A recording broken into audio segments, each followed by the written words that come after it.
Good morning, everyone. It's Rich from Youturn Health. Thank you for joining us today. Today, we're going to dive deep. We're going to dig into veterans' mental health, and we're just going to jump right in and get the conversation started. Guys, I'm going to allow you to introduce yourselves, talk a little bit about your background and a little bit about your service so that the audience knows who's talking to them, and maybe even a little bit about your recovery experience or kind of what brings you to this type of work. And we'll start with you, Zach. Hey, good morning, Rich. I'm Zach Goff. I was in the Army for 9 years as an infantryman, deployed twice in support with Operation Iraqi Freedom. I'm a recovery coach manager at Youturn Health over the veteran and reentry group, and I love being a coach, and I love working with all these great coaches that we have here today. Awesome. Welcome. Hey, Rich, I'm Freddie McAbee. I am from Spartanburg. Came back home. I served in the Navy for 18 and a half years, and I was a CB for my first 8. Like him, I deployed Operation Iraqi Freedom in 2003 for about 8 months. After that, I went recruiting duty, and I loved it. How long were you doing recruiting duty? I did it for 12 years. 12 years, okay. Yeah, and I did that all over the country and things. And so, uniquely, I joined at 28. Okay. You know, I kind of tried to figure it out working here in Spartanburg, and decided at 28, I think I'll go serve my country. So, what brings you to this type of work? I'm in recovery. Actually, next week I celebrate 1 year. Oh, congratulations! Sober. Great job. I'm a people person. You know, I love the same reason I love recruiting. I like people and I like serving. You know, that kind of thing. And just recruiting them to recovery now. That's right. That's the way to think of it. You got to keep them there, just like we did with future sailors. They join and wait, and you have to keep them motivated. So, but I enjoy it, and it's changed my whole life. Thank you for being here. Yeah, I'm glad to be here. Rob? Hey, Rich. I'm Rob Ravelis. I joined the Army when I was 18 years old. I served with the 10th Mountain Division as an 11 Bravo infantryman, and I was deployed to Afghanistan and Iraq. Got out in 2009, struggled a little bit, and I've been in recovery for 10 years now. Awesome. And so that's what led me to be a peer support coach with Youturn. Awesome. And just wanted to help people. Well, thank you guys all for being willing to talk about your story and to be open about this stuff. We're going to go in a lot of different directions, and but I really don't know how to do this other than just be straightforward and transparent. One of the reasons that Youturn Health exists is to try to fill in gaps in the system. And one of the systems that popped up that had some gaps in it was where do veterans get help and that type of thing. And I'm not a vet. I can look at the situation and throw my judgment around. But if you guys are okay with it, talk a little bit about your experience in the system and what your take on what's happening out there, because we hear terrible things, right? 23 veterans kill themselves every single day. Some of the highest overdose rates, alcohol destroying families. So Zach, we'll let you kick it off, and then we'll just go around the horn. Were you involved in the system, or do you have any take on what's good, what's bad? Yeah, I actually got into recovery from an opioid use disorder at the VA. Okay. I received treatment there, and I had a wonderful experience. Now, some veterans have huge issues with access to care, and that's just because of the sheer population of vets in this country and the resources that are available. It's the same thing you would look at if you had universal health care. Appointments would be pushed out months. You know, people would have all kinds of issues trying to get into care. So it's almost like, is it just a numbers game in your opinion? Definitely a numbers game, not having enough physicians, clinicians, anybody Right. to really treat, what you're looking for. Right. In your case, when you say you were able to access the system and do what you needed to do, what was that like for you, though? Was that like an easy experience? And again, this is just us throwing our opinions out there. Was it an easy experience? I've heard you talk about it. It wasn't necessarily. It was not an easy experience. I mean, I was going through acute withdrawal, showed up to the emergency department, and at the time there was no beds. And I literally had to, tell them I was experiencing SI just for them to keep me. How did you even know to do that? Honestly, I didn't at the time. Okay. I didn't know. I just knew that I was not going to leave there because if I did, I was potentially going to die of an overdose. And again, this is it is just what it is. So you're going into an emergency department to get treatment, to get help, and you had to say I'm suicidal to kind of, and that's not unique to the VA system. We know that that's also happening in other systems as well. Freddie, do you have any experiences with the system or any take on that, even from your work or working with other folks? Yes, yes, sir. So I retired to Tennessee, so the Johnson City VA. I didn't know anything about the VA. I went and did the normal claim thing. After you get out, and that was in 2017.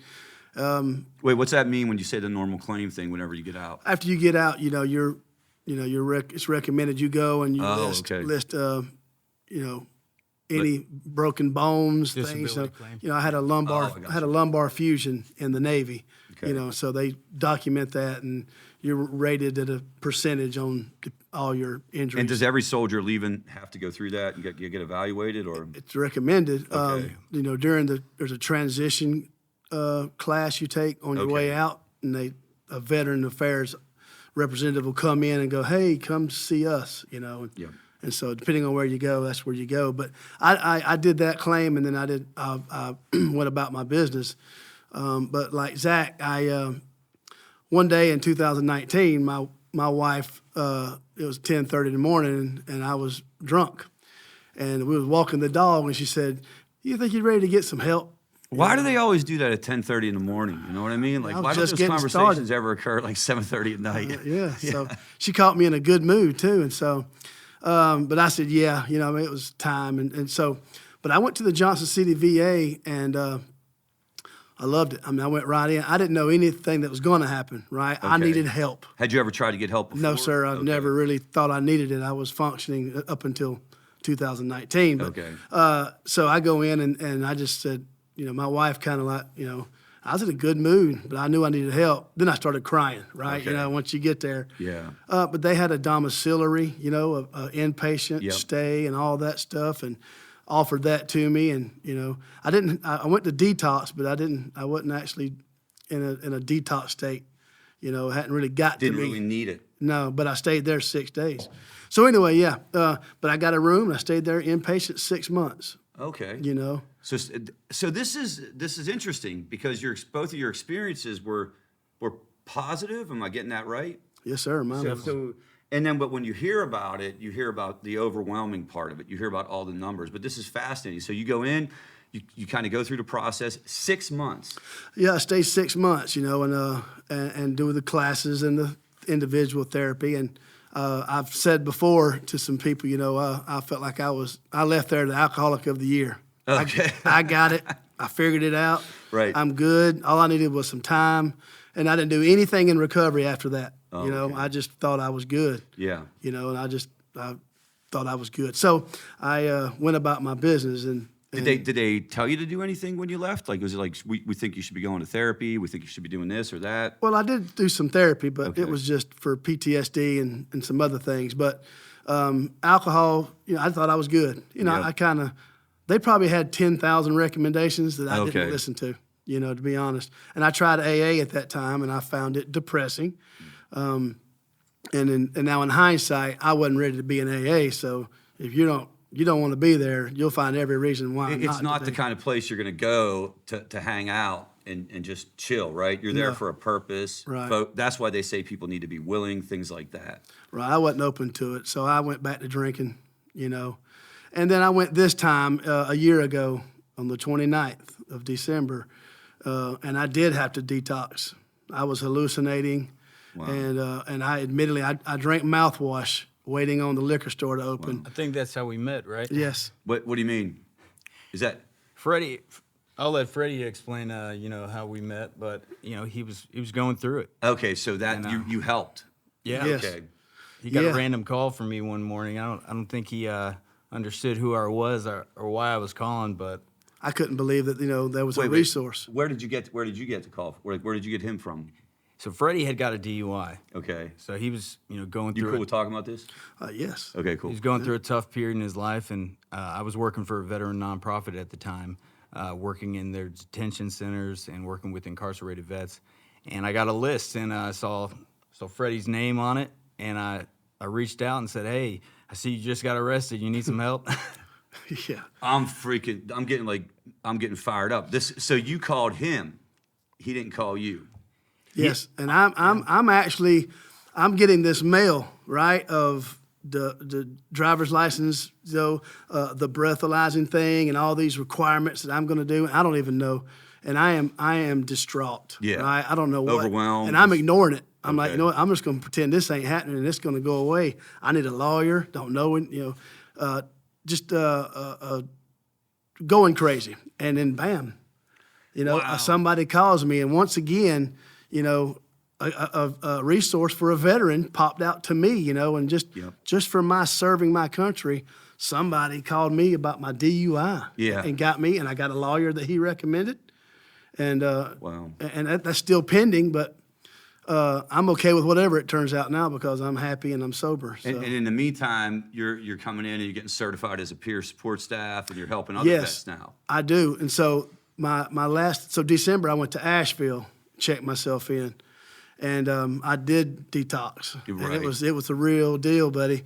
And I was there 7 days, and I got out. But they have a substance abuse drop-in online groups that I do. Okay. And I do 14 a week. Okay.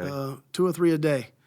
So it sounds like there's services that are there. You just got to be able to dig for them and kind of know they're there and go after them. 'Cause, groups, things like that. I think the biggest thing is a lot of veterans don't know either what resources they're eligible for, or they're in such a state they don't know how to get there. Like as you said, overwhelmed. Just I don't even know what to do with this. I love the strategy of I'm just going to ignore it. I've used that strategy too. It's weird how it doesn't work though. But it's cool for the moment. But let's get Rob in a little bit. Talk a little bit about your experience, how you got better, how you got on the right track, that kind of thing. So I guess ultimately it just took a little bit of time. I did have some good experiences with the VA. I didn't go for substance use. I was using in and out in between being connected with the VA and stuff.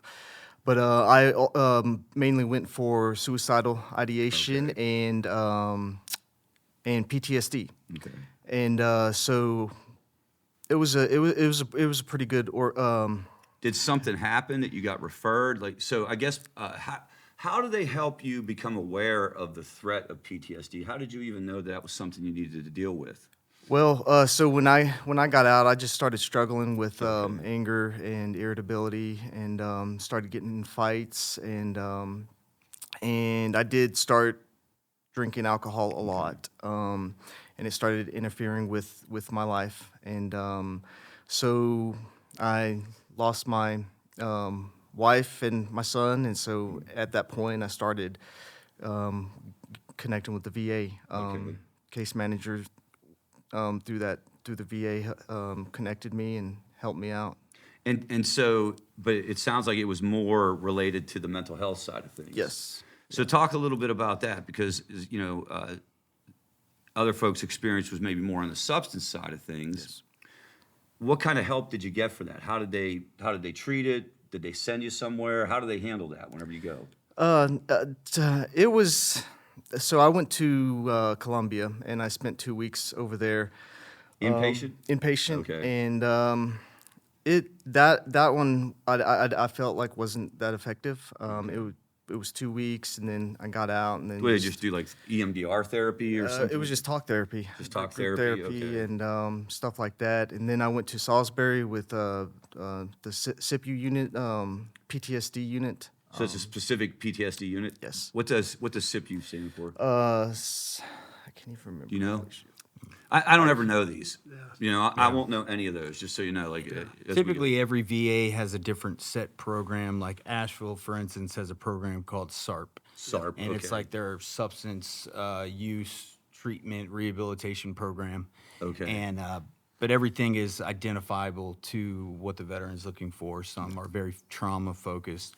So I know for Rob, being an infantryman like myself, a lot of vets are exposed to heavy combat. Right. And you get home and you're dealing with a transition already.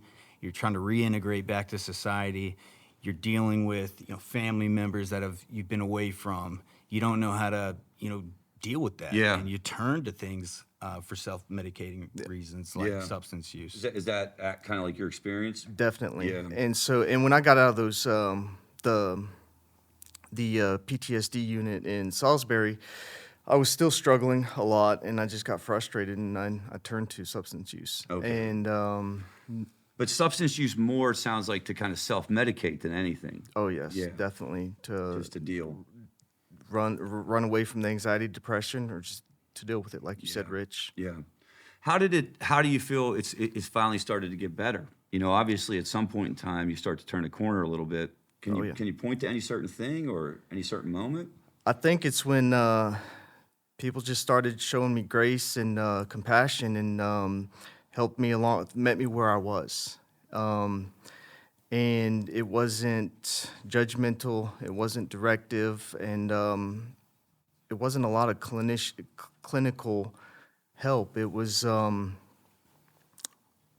More holistic in nature. it was the holistic healing, And and it was let me camp out there for a minute because it's so interesting you say that. When people showed you compassion, when people met you where you were, it isn't like you're saying when people finally gave me the answers, right? Right. Or when the smartest person in the room came in and talked to you and told you exactly when they gave you compassion and met you where you were. yes, sir. And that was important to you. It's so interesting that was- stands out. It was really important for me, and I learned that I had the answers. I just didn't know that I had the answers at the time. Yeah. And those people that were walking, that were guiding me, that were my peer support, gave me that time and guidance to help me find those answers Right. along the way. I think that's so important because one of the messages we could try to send is even if you're not ready to go get formal help, even if you're not ready to maybe go check into an inpatient facility, talking to somebody, especially if you can find the right person to talk to, another peer, another vet, there's something about that experience that's helpful in and of itself. Definitely, yes, sir. You definitely, occasionally you need specialized care, but it sounded like in your case, the main thing you needed was just somebody to say, it's going to be okay. Right. That is so wild. Now, how do you wind up coming over to Youturn Health and that kind of stuff? So I worked with Zach Goff with another organization, and we worked with veterans, and just he asked me if I wanted to be a peer support, and that's something I want to take my experiences, and I want to get in the trench with other people that are struggling. I want to connect with them and Yeah. show them that there is a way. And I think that's what peer support is all about: connection, meeting people where they're at, and that's Doing what was like kind of done for you. Yes, I mean, sir. you kind of sort of grabbed our whole philosophy when you said that, when they met you with compassion, where you were in your process. You feel like now you can kind of bring that to help other people. Oh, definitely. That's how you yes. approach people. Yes, sir. Definitely. Yep. I know, like the one thing that's wild, and you guys can comment on this, is you'll respond at any time, at any time of the day. There's something about the level of urgency that I've noticed when it comes like veteran peer support. I'm not saying that this doesn't happen in other peer support, but I'm telling you, I've been doing this for a long time. There's something super pronounced about that. The way y'all respond. Can anybody talk about that? Zach, I don't know if you want to kick it off, but what is it about that's going on there? We've set up here and talked about all the different issues that we've all dealt with. And I'll speak to these two right now about how they jump right in. And as Rob said, get in the trench with the vet. Freddie, he's a mentor for Veteran Treatment Court. So is Rob. Those are veterans that have been incarcerated. They're dealing with a criminal charge that deals and revolves around something that needs treatment for. So that could be PTSD. Did they have a domestic violence episode that was caused from a drunken steward? And they're walking side by side with them for a year. Or if we have a veteran we get a call about who's actively suicidal, he's drinking himself to death. Rob will throw him in the car and take him to treatment. Yeah, and when you Anything think necessary. and because I've heard about this, dude. I've heard about your epic runs to treatment, dude. Like you have epic runs. Like I've been doing this for 25 years, and the stories that I've heard about you getting people in a car and that's over and above. That if you didn't do that, Youturn Health would still be like you're doing a great job. What's going on inside of you whenever you decide to do something like that, right? Because you're now taking your whole night or whatever you're doing, and you're going to get this guy in treatment. Well, I'd at first like to say it's an epic team. It's a Team it's a approach. team effort, and but I think the biggest thing is it all comes down to one creed that we were taught in the military, and it's just the underlying thing, and that's never leave a fallen comrade. Holy cow. You don't leave anybody behind no matter what, and it doesn't. It has nothing to do with skin color. It has nothing to do with criminal or upstanding citizen. It's just you never leave that person behind, and that has always stuck with me. And in basic training, we were taught that, but then in Afghanistan, that's the first deployment I went through. But both Afghanistan and Iraq, it was emphasized with reality once those bullets started flying. There's something, right? It's not theoretical at all at that point. It's real. And this is the real bottom too. line. Like, think about it. Like that idea of don't leave anybody behind. It is an absolutely accurate analogy for what we're trying to do at Youturn Health. We're trying to like not let anyone behind. It's not in the theater of combat, but it's in society, right? Because people are being left behind. Exactly. And we lose people to suicide and overdose every day. Every single Other day, vets. as we're speaking. And that's honestly, excuse me, that's honestly the same thing. It's like losing somebody in combat. Like there's still another vet, and we lost him, and it could have been prevented. Exactly. And you feel that sense of, could I have done more? You know, could I have thrown that guy in my car? Yeah. Well, and also, if you think about it, not to get too like psychological about it, but whenever you typically enter the military, you're at that age where a lot of your worldview is being formed, your creed and your beliefs are being formed, and if you're getting that, like if that's being pounded into you in basic training, I could see how it would translate, right? It's not like you can turn it off, Right. when you're out of the military. Yes. But I want to give you guys credit and tell you, like, it's very noticeable. Do you follow me? Like, it's not. I feel like all of us in recovery have this mentality of when somebody reaches out, we want to help, but it is very pronounced. That phenomenon you're talking about is easy to see. Now I'm sure not all vets have that the way you three do, but I think that's a great thing. It makes me want to go back and join the military or something, although I don't know if I could handle it. But Freddie, would you add anything to? Yeah, I do. I used to find interesting. I was a chief in the Navy in E7, and I taught recruiting, so I would go around the country and teach.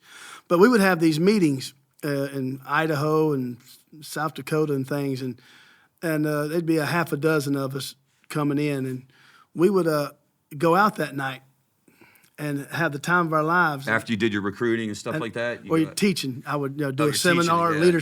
I'd do leadership schools and stuff. And but we would go out that night, and I would hang out with these 6 people I just met today off the airplane. And if you saw us, you'd be like, that must be a high school graduation. These guys are best friends. They've known each other forever. Yeah. And we just met today. And when, again, I was 28. In the civilian world, I wouldn't really eat lunch with people I work with. Oh, wow. It's just, I don't know what that is, that comradeship. When I first went to AA in Spartanburg, there's a veteran, when I walked in, he was there, and he had his dog, his PTSD service dog, and I was, completely at ease because he was sitting there. It's a humbling experience to walk into an AA room, right? Yeah. Hey, here I am. I'm an alcoholic. Yeah. And he was there, and I was like, I'm good. Right. That's cool. That is. That's super cool. And that's also something that you can strategically do as a peer coach, right? You can try to like get in on that, meet the person in a meeting, or support them through that process. And you trust this person, like almost like you didn't know him, but you sort of trusted him a little. Well, in recruiting, I would do cold calls. I would call little Johnny. He's a senior in high school, and I got nothing in common with him. I'm 30 something, and I'm calling about the Navy. And so you kind of have to figure that out, but. Cold calling a veteran who's in recovery through Youturn, I've got several things to talk about instantly. So there's no awkwardness for me to give that guy a call.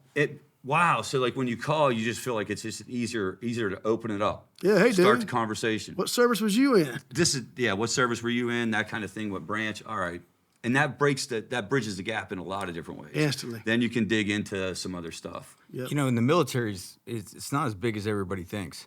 We had a veteran who some different organizations were trying to reach out to, and he was just canceling their calls, blocking their calls. And I reached out to him, and I knew, like, all right, how am I going to get this guy to stay on the phone? I instantly told him, you know, hey, man, this is weird, but I'm just another vet checking on you. What branch of service are you in? And he was like, Army. And I was like, oh, what unit?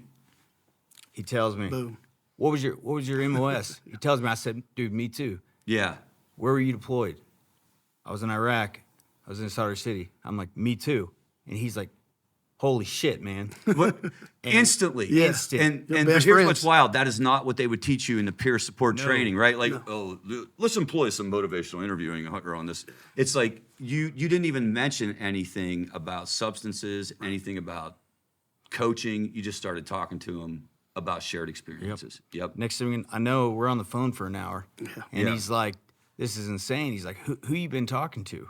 Who Yeah. gave you my information? How do you know this about me? And Yeah. but it was things that unless you were there, you would have never known. Right. Routes, different operating bases, like you would not know unless you were there. Right. And that just instantly made him feel more comfortable. Interesting. Yeah. Interesting. And you're a guy successfully in recovery. Yep. You know, just instant hope for that guy. Absolutely. So you got like a dual kind of hope, you know, like dual connection, Yep. and then this idea of, look, I can overcome this. So can I kind of step back and talk about what it's like in the military? So for folks, for people serving and struggling while they're in the military, you know, we're talking a lot about your experiences when you came out, right? Did you know, and Zach, we can start to you. Did you know you had a problem? Did you have a problem when you were in? Oh yeah, I went to treatment twice in the military. Okay. I had just left Hawaii and I was stationed with the old guard in D.C. I was working Okay. at Arlington National Cemetery doing funerals. Oh, wow. And I had a prescription for some opioid painkillers, stopped getting them, started to realize I needed them, and I started seeking them elsewhere. And I had no idea what addiction was. I didn't know what it felt like. All I knew was, I'm a high-performing staff sergeant in the Army right now. I can quit this whenever I want. Right. First time I tried, I literally said out loud to myself, shit, I'm going to do this forever. this is not what I think. Yep. I was like, I'm pretty sure this is what being addicted is. And from that point on, I just went downhill. How long were you in the military, like after that kind of moment, after you felt like you crossed that line? I was only using for about 6 months. So I it mean, grabbed you quick. I was a pretty heavy set guy. I was dropping weight. I knew people were starting to think, something is going on. Yeah. I was passing drug tests, and they're like, well, he's passing drug tests. He's showing up for PT. Wow. We're going to catch him. Right. And sure enough, I did. And they sent me to treatment. And first time didn't work. Sent me to treatment again. And right after that, I was like, well, I'm going to try to stay in. They're not going to kick me out. And they're like, well, you can go to a board. Right after that, I had a son die from SIDS. And at that point, I was still dealing with the addiction. I had already started Right. using it again. And I just threw up my hands and I was like, all right, I'll take the discharge. I'll get out. So the second time you went to treatment, they basically, they were kind of saying, you got to go. Am I getting that right? For sure. Well, how is that? This is one of those times when we could just go off because it's a disease. I guess they discharge people for other diseases though too, right? Yeah. Right? Like I guess if you had some other physical disease, you could I get would- discharged too. No. I would say, I had no transition plan. I had no idea what This is the problem. I was going into. You're supposed to get these transition classes like a week long before you get out. I didn't have a single one. Right. I don't even think I did a physical. And you were Signed just my cut loose, paperwork. dude. You were identified with an addiction issue. Think about this for a minute, guys. This is absolutely unacceptable. Like you're identified with an addiction issue. Out of one side of our mouth, we're all saying this is a disease and a disorder, and you're just literally like, "Good luck." Yeah. You're not even allowed to stay in because you're some kind of defective person, right? Again, but yet we call it a disease. But you're too defective for us. Get out. And by the way, we're not really going to give you it. Go figure it out yourself. Now, at the time, I was disgruntled. Looking back, like I know why I had to get out. I know why I wasn't necessarily fit to serve anymore. I mean, I was in a leadership role. Yeah. I couldn't be leading soldiers with what I was dealing with, but I did feel I could have had a better transition. I could have had some For more you, support. it's for you personally and your family and stuff. Yeah. Because when I got out, I went right home, back to using, and within 6 months, I was sitting in a detention center in a jail cell, withdrawn, Yeah. with like 40 charges hanging over my head. Yeah. Is that what's the time frame there? Was that what's the time frame in relation to when we met and you started working as a peer? Yeah. So I'd been in recovery for about 2 years when we met. Okay. And I've been with Youturn now for 2 years, so it's been 4 years. Okay. But I mean, I went through it for Yeah. a while. Yeah. I mean, I should have been dead multiple times. Would you say, because and I'm putting words in your mouth, but I just remember watching you during that period of time. I feel like you helping other people helped you. And like, is that accurate? Yeah, and honestly, the person that kind of pushed me into that ideology was a social worker from the Okay. VA, and everybody in Greenville knows her. If you're a Okay. post 9/11 vet, because she wasn't your basic clinician. She wasn't She would cut call- from that cloth. Rob knows her. She would call you out of the blue. How you doing? You still being an asshole? and but she was there for you. She talked to you like you were a person. I walked in. I had blood hanging on my neck. I just shot up in the parking lot. Yeah. And she's like, "You're being an idiot. Yeah. You need to get into treatment." Right. And I'm like, I can't believe this lady's talking to me. But there was something about it, though, But that she was, yeah. But you could tell she gave a crap. Right. And she talked to you like a person, and she motivated you, and she would go out of her way so much more than anyone I've ever seen. And that's so important. Like, nobody cares how much you know until they know how much you care. Yeah. And it's not about her degree. It's about the Yep. way that she treated you. And if you're a veteran in Greenville County and post 9/11 vet specifically who's dealt with substance use, PTSD, anything like that, you know her. You know. Yeah. You've Because yeah. she's tracked you down. Okay, cool, cool. She met you. She met you where you were. She She met you where showed you you are, that yep. grace and that Yep. compassion. That's what I was talking about. And Was she a vet? Stacy. She was not, her dad was. Her dad was. So there's some kind of connection there. Yeah. And she just beat cancer's ass too, so she's a badass. Yeah. Yep. Human Freddie, do you have any take on kind of like where you were at in your process? Like, did you know you had a problem? I did. The first time, well, I think I had a problem when I was 6. Right? Yeah. That's the first time I got Yeah, I drunk. can relate. Yeah. And then I remember being in high school at a keg party. And I'm laying on the pool deck, and I'm 14, 15, something like that, and I'm throwing up, laying on my side. Yeah. And people are stepping over me. Right? Yeah, and that's not normal. But No, I mean, it's normal for me too. But like, that's all hindsight. In the Navy, like him, I had a couple of back surgeries, and so I was on lower tabs Okay. and tramadol, and so like him, right before I deployed, I was taking those lower tabs, a couple of $100 a month, and when I deployed, they told me I'd be able to get refills over in the desert. Yeah. And so I got to the desert, and they're like, Oh. "You're not getting refills?" And I'm like, "What?" So I had to go through a little detax. So I came back and got right back on them. I can't even imagine that part. Yeah, of it was. I thought I was good, and Yeah. so, but the tramadol, believe it or not, was the one that kind of got I've me. heard that, yeah. It you felt wonderful. It has a little bit of an antidepressant in it, and it feels. But it's not so powerful that it knocks you out. Not a narcotic. Yeah. And so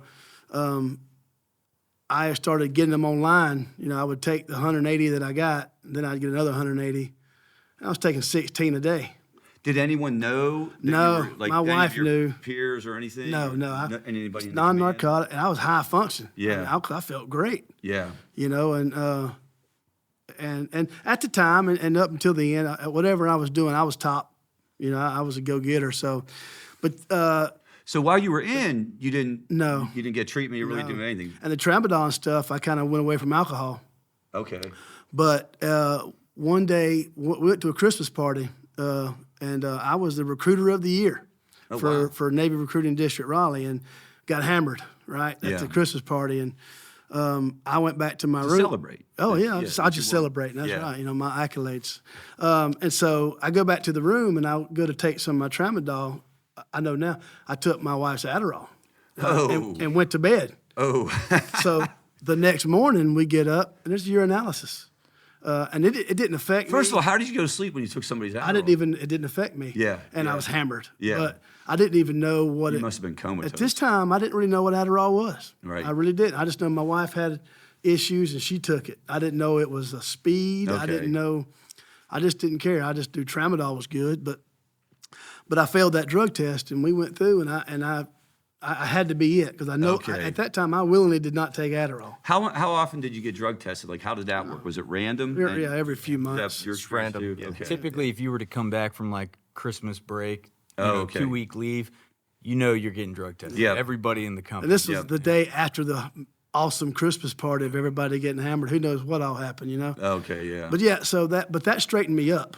So that was 2008, and I didn't do really anything. You know, I quit all that, and then I went to the Air Force base in Dayton, Ohio, and I said, look, I can't get off these pills. You know, I didn't tell them I was getting them online. Right. You know, I just did. I said, look, I can't not take them. Okay. If I don't, I am shaking, Yep. sick, mad, bananas. You know, and they put me on a weaning off program. Okay. How did you know? Acupuncture. How did you know to do that part of it? Like, how I guess I part didn't. of what I wonder didn't. is, I like, had to. I was at. You know, I did 7 years of. I did 5 years of taking it because I had to. Okay. Before the surgery, right? Okay. Just maintaining. But then it becomes my normal life. Yep. So trying to go away from them, you know. So I got off of them. April 30th, 2010 is Okay. the last time I took. And then the pain alcohol medication. recovery came Then later. I came back to beer. Yeah. You know, and Yeah. then I did that. But not until my PTSD and depression and anxiety finally got me, and I'm bipolar, I've learned, that stuff, I started self-medicating. Yeah. That's in New York.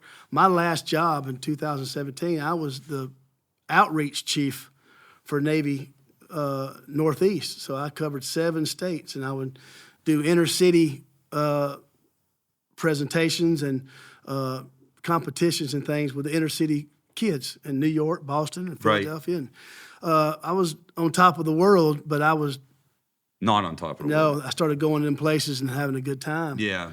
And liquor, you know, once I started drinking liquor pretty much only, That's game on. it just got me. Yeah. It did, and I just.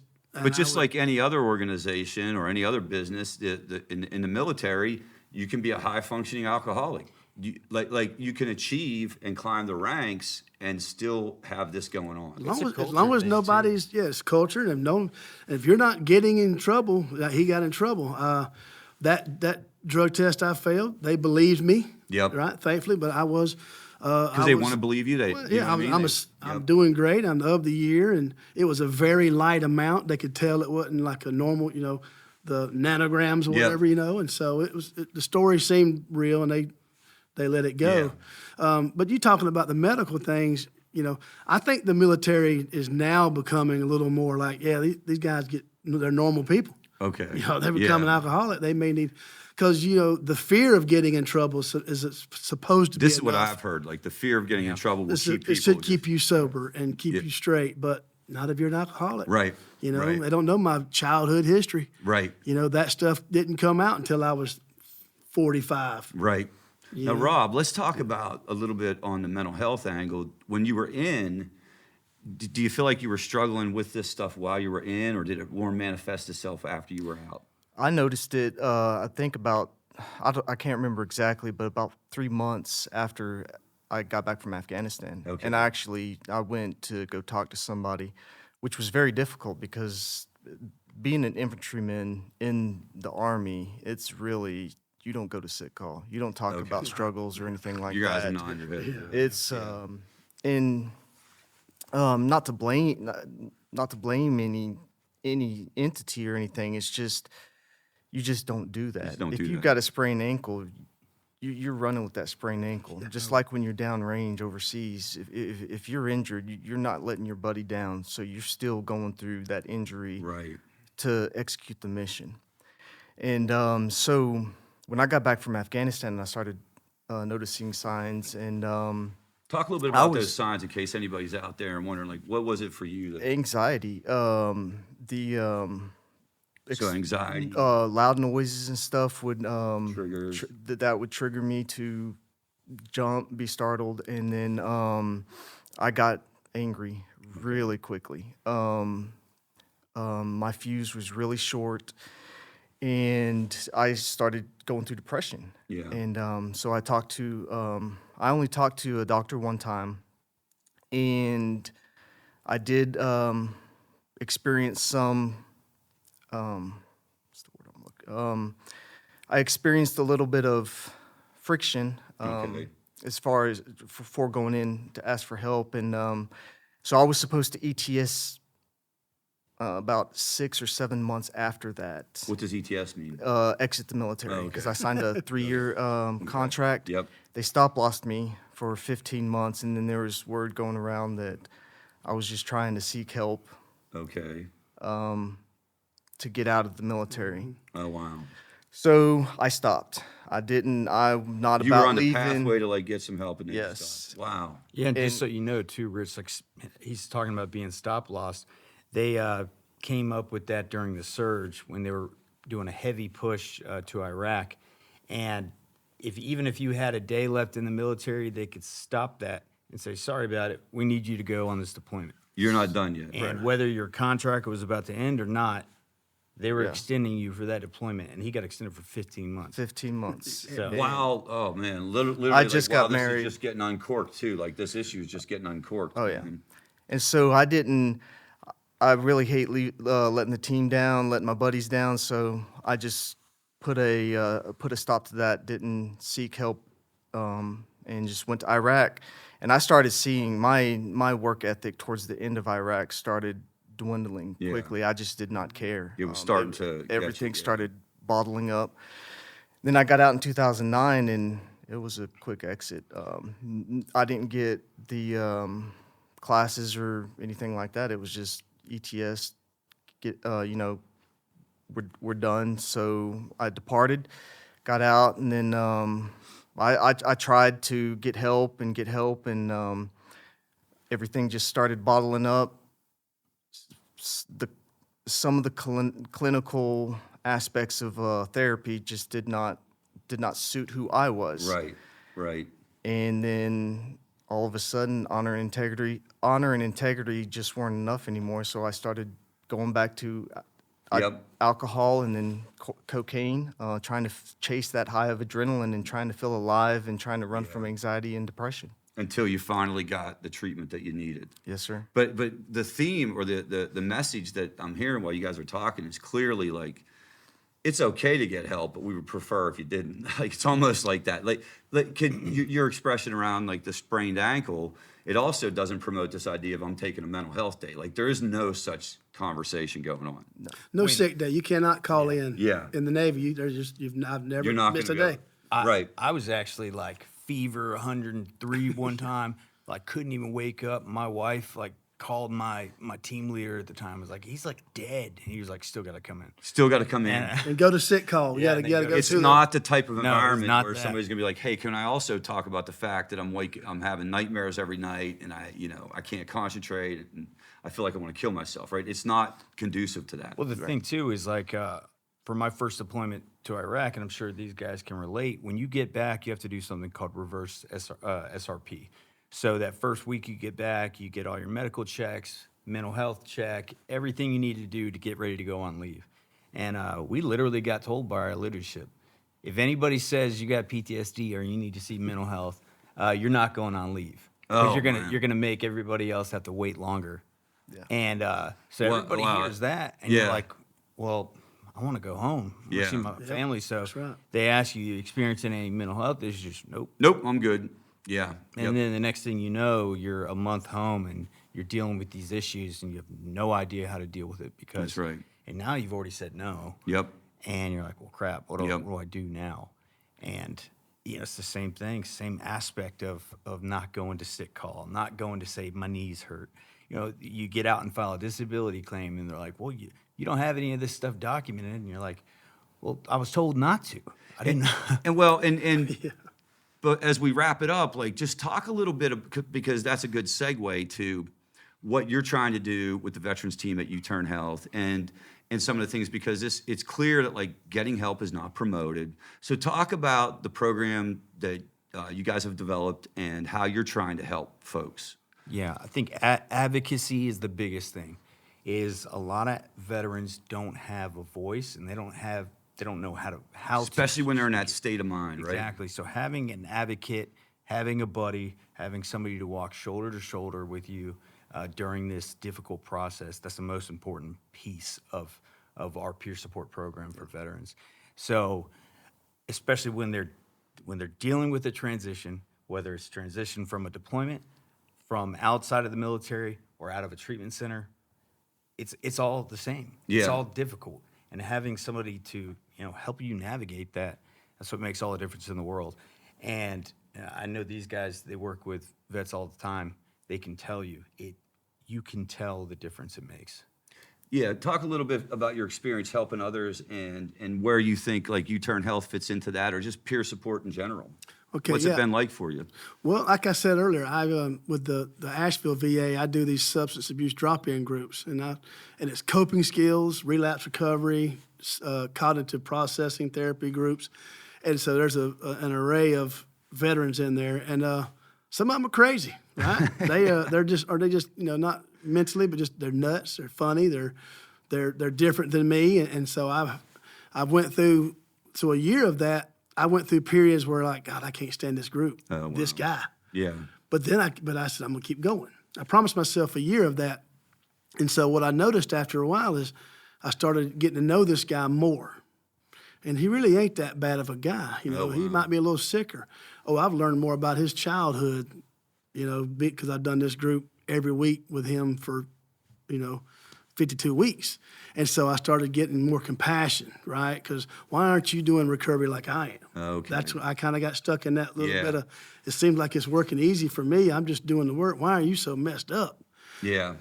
That was my naiveness, in the beginning. And so, but I did realize, some people ain't ready. I wasn't ready the first time. I thought I had it. So I have so with that groups and coming on board with Youturn, I have a good approach. I'm way more compassionate. Wow, cool. I'm meeting people where they are. I really am. And I don't know anything about anybody, even the people sitting here. Yeah. What happened to you this morning before you came to work? Right. I've learned that. And so I just go in loving. If you just love, and some show of them's never answered the phone yet. Yep. So I text them, I'm an opportunity. And a friend of mine told me she got an AA meeting pamphlet from somebody that thought she needed AA. Okay. And about 9 months later, she looked in that drawer where she stuck it. Yeah. And she remembered that lady, and she went to AA. Yeah. So it may be, 6 months from now, or 4 days, or 9 years, who knows? But I'm there.